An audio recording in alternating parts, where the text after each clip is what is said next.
something heavy enough to break the ice. And I heard that joke so long ago and I wanted to use it, but I never found it appropriate. So I want to say hello, Daybreakers. Thank you so much for having me here. It was very nice, lovely meeting you all, and I look forward to getting to know you. So I guess I will start by introducing myself first. My name is Maja. I was born in Bosnia in 1981, so that makes me 28 years old, almost 29 now. I've lived there for the first 19 years of my life, and many of you probably know about Bosnia due to the fact that we've been in the news a lot in the 90s. Unfortunate tragedies happened, and a lot of people were killed for no good reason whatsoever. But it's still my home country, and it's still what I perceive as home. In 1999, I moved to the States. I didn't make a permanent move to the States. I received a basketball scholarship, so I continued my career as a basketball player here. And I'm pretty sure you guys could tell that I'm tall. I come from a family of giants. My dad was 6'10", my brother is 6'7", 6'8". Wow. My mom is 5'11". So I'm not a freak in my family. I'm just a freak in a nature in a regular world. So I played basketball. I graduated from Syracuse University with a dual degree in computer science and math in 2003. And funny thing is, I tend to be very ambitious. So besides liking really corny jokes, I consider myself an ambitious individual. So I was actually a chemistry and math major for the first 2 years of my life at university. But given that I played basketball, I was missing way too many labs, and my coach was not really having it.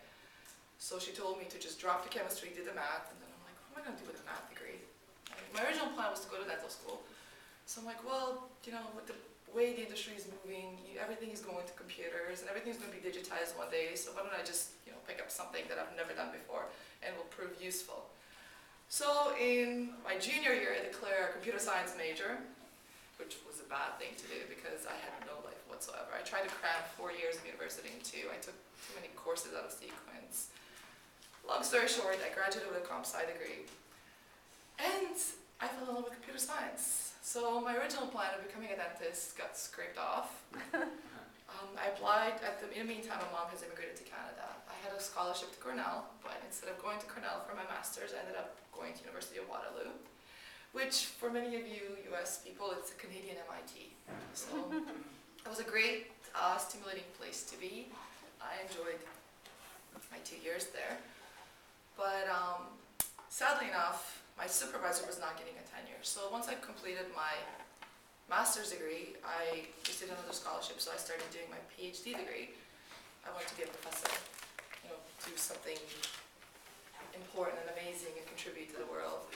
Well, my professor was not getting tenure, so a year and a half of my life pretty much went down the drain because he left university and nobody else in the school was doing what I was doing. So I transferred to University of Toronto, which made me pretty much lose a year and a half and had me do my breadth requirement all over again. In the meantime, things change in life and circumstances bring you to certain points in life, and I decided to forfeit my scholarship and get a job. So I talked to some people, and some of my colleagues from school were working at this company called Direct Energy. I'm like, oh, Direct Energy, they actually hire computer science people?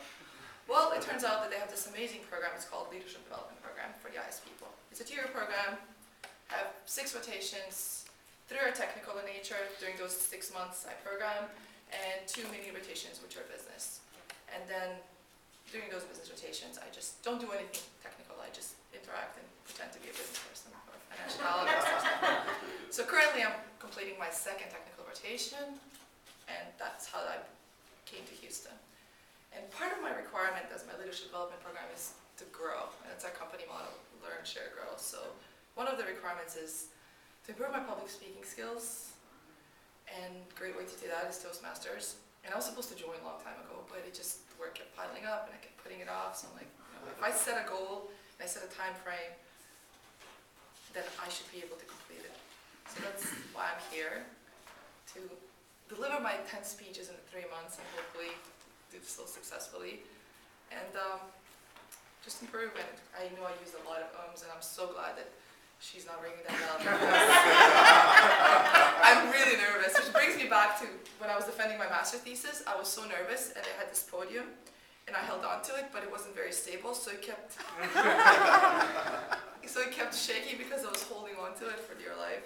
So I was trying so hard. I was being very cautious not to hold on to this one. So that's a little bit about me.